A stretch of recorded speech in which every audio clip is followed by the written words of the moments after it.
Good afternoon. Thank you for joining. Looks like everybody's with us and the waiting room has been cleared. Good afternoon. This is an administrative hearing before the Mayor's Office of Consumer Affairs and Licensing. Today's Thursday, November 6th, 2025. This hearing is being conducted pursuant to temporary amendments to the open meeting law. That is what allows us to meet virtually. This hearing is being recorded and will be posted to the City of Boston's website. We are joined today by the Executive Director of the Mayor's Office of Consumer Affairs and Licensing, Kathleen Joyce, and Director of Operations, Rebecca Fu. There's only one item on this afternoon's agenda. I will read the item into the record. I'll ask who is present on behalf of the licensee and who is present on behalf of the Boston Police Department, whether there are any other individuals with firsthand knowledge of the alleged incident. After which I will swear in all parties. The police report will be then read into the record, and the licensee or the representative will have the opportunity to make a brief statement, followed by questions by the Executive Director and Director of Operations. All testimony will be limited only to those individuals with firsthand personal knowledge of the alleged incident. The only item on this afternoon's agenda concerns 383 Lot LLC doing business as Park City, located at 383 Dorchester Ave in South Boston. Date of the incident, September 5th, 2025. Loud amplified music emanating into neighborhood at 57 to 58 decibels, a quarter mile away, in violation of the Boston Noise Ordinance. Who is present on behalf of the licensee? Good afternoon, Secretary Green, Executive Director Joyce, Director of Operations.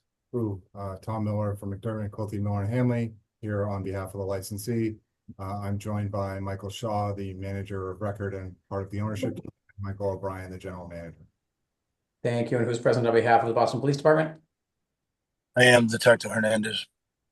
Thank you. And are there any other individuals with firsthand knowledge of the alleged incident who wish to testify? Sergeant Tector Gallagher, if needed. Thank you very much. Can all those who plan to testify please raise your right hand? Mr. Shaw or Mr. O'Brien, if you're planning to testify, please raise your hand. Thank you. Do you swear to tell the truth, the whole truth, and nothing but the truth? I do. I do. Thank you. Detective Hernandez, if you could please read the report into the record for the Entertainment Division. Good afternoon. I'm going to read from a report which I wrote on Friday, September 5th, 2025. Sergeant Detective William Gallagher and Detective Eddie Hernandez, assigned to the BPD License Premise Unit, conducted a license premise inspection of Park City. The detectives were there regarding a noise complaint that had been made to the city's complaint line. As detectives approached the establishment, they could easily hear loud amplified music emanating from inside the premise going out onto the street and the abutting neighborhood. Detectives first went to the complainant street to measure the amount of music traveling into their neighborhood. The street is approximately a quarter mile away from the establishment. Detective Hernandez utilized a sound meter and recorded an average decibel reading between 57 to 58 decibels. Detectives made note of the time as approximately 11:29 p.m. Boston Noise Ordinance states that decibels may not exceed 50 decibels after 11 p.m. Detectives then went over to speak with the person in charge of Park City, Mr. Mike O'Brien. Mr. O'Brien stated that he was aware of the ongoing issue with the music disturbing the neighbors. Mr. O'Brien stated that he had been doing his own sound readings, but hadn't done one since 9:30. He then directed his staff to turn down the speakers and the disc jockey was using. As a result of what detectives observed, Sergeant Detective Gallagher issued license for inspection notice 020605 for DJ music emanating beyond premise after 11 p.m. with an average noise reading between 57 and 58 decibels. Mr. O'Brien signed for and accepted the notice. That's all for the report, and there is a picture attached to the report of the actual decibel reading that we had from where we were measuring it from in front of the affected address. That's all. Thank you very much. Attorney Miller, would you like to address the alleged incident? Thank you, Secretary Green. Detective Fernandez, when you have interacted with the staff here and specifically on this occasion, were Mr. O'Brien and the staff of Park City cooperative with you? Oh yeah, always. They're always very cooperative. Thank you, sir. No more questions at this point.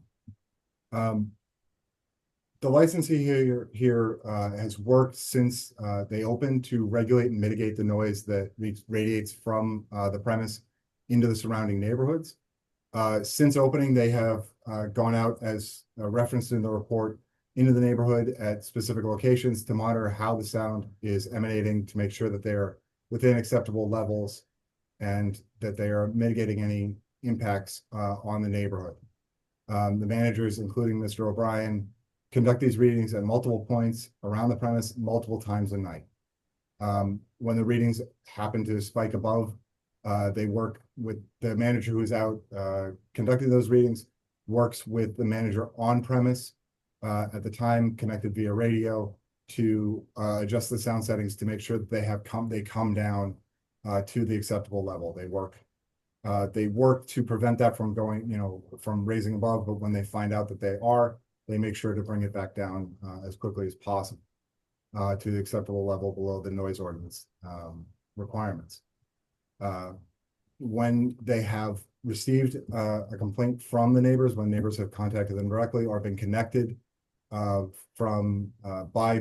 the board to them, they've done everything they can to work with them to address reasonable concerns, questions, comments, to make this, as workable for all people in the area, themselves and the neighbors.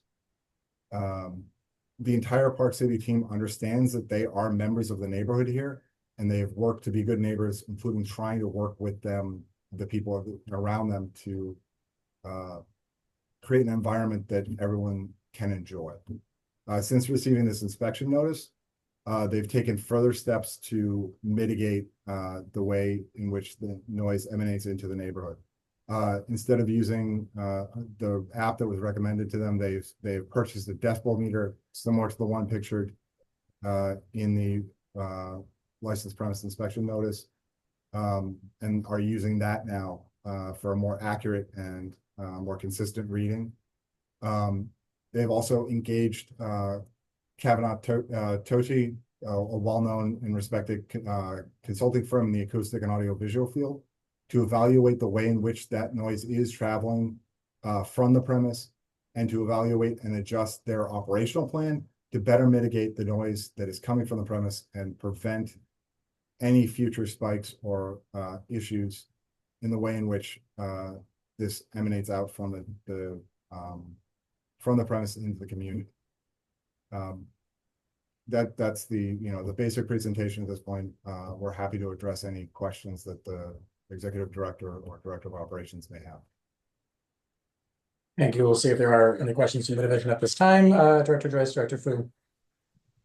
Just a couple of questions. First, thank you for being so cooperative with us and with the licensed premise unit. It's always a lot of these licensed premises, and the noise change in different neighborhoods because of development and weather and times of the year. So we're learning too as we go. That being said, could you share with us your third-party sound engineer that you've hired? We're actually looking into doing something similar in the city to educate us about how sound travels and how it impacts business and residents in the neighborhoods. That would be helpful to us too. And I know Rebecca and I have been talking about that. Yeah, they've been fantastic. Like Kavanaugh Tochi has been incredibly helpful on a lot of our stuff from like start to finish. Then they're able to come in from an engineering standpoint to troubleshoot. We've used them many times, always successfully. So happy to make an intro. Great, thanks. And we always appreciate any effort that a licensee makes to be a good business person and a good neighbor. That being said, do you share, like, I know you said you respond in real time when you hear about complaints and stuff. So do neighbors in general, in this particular neighbor, do they have a line to call you or an email that you guys check frequently so that they can get in touch with you in real time if there's a complaint? Yeah, They do. They do. Okay. I know at one point we asked for that. I just wanted to double check. And then let me see. Let's see. Could you tell us where the speakers are located? Yeah, I could. There's a lot of them. Yeah. Yeah. There's 5 zones basically. So we have the ability, and Mike and his team has the ability, and this is what they do, where they can control every zone and almost every speaker. So there's smaller speakers located near Dot Ave, larger speakers located in the back corner of Four Alger Street, really, like on the back side of one of the old buildings that's fenced in. And then it's just kind of tube speakers if everything faces into the space, if that makes sense. Yeah, that's very helpful. And then I'm gonna request some sort of plan about where your speakers are that we could have on file. And if you could keep it on site for future inspections, just so we could, when we talk about this next time, we can say it was coming from this area and we could have a conversation and a more informed conversation as far as where the speakers are located. Absolutely. Okay. Do you keep a log noting, where the complaints come from? I'm sorry, where you take your measurements from? Yes, they do. You do, okay. That's helpful too. Rebecca, do you have any questions? The only question I have is just the night of the violation. Was there like a special event happening or was it just regular night? We had a disc jockey. How often do you guys have the DJ? Is it just on weekends or? Yeah, mainly weekends. Okay, thank you. I don't Sergeant, have any further. Sorry, I have no further questions. sorry, Rebecca. Sergeant Gallagher is looking to speak. I just asked you to unmute. I'm sorry, can you hear me now? Yes. I just had a question. Who controls the volume? Is it the disc jockey or is it Park City employees? Because I know we've probably been told in the past, but I've forgotten, because that would probably be a big thing. I know a lot of the jockeys like to be above the crowd, but if Park City's controlling the volume, I would feel a little more comfortable that there'd be actually some control on the levels emanating to the neighborhood. I didn't know if there was an easy answer for that one. We control everything. Okay, good. Whether it's live entertainment or DJ, we have full control and maintain control every single night we're open. Perfect. That's good. Any further questions from Director Joyce or Director Fu? Nothing for me. Great. With that, if there are no further questions, the Entertainment Division will take this under advisement and will issue a written decision. This being the only item before the division this afternoon, that will adjourn this hearing. Thank you all and enjoy the rest Thank of your day. you. Thanks. Thank you very much. Thank you.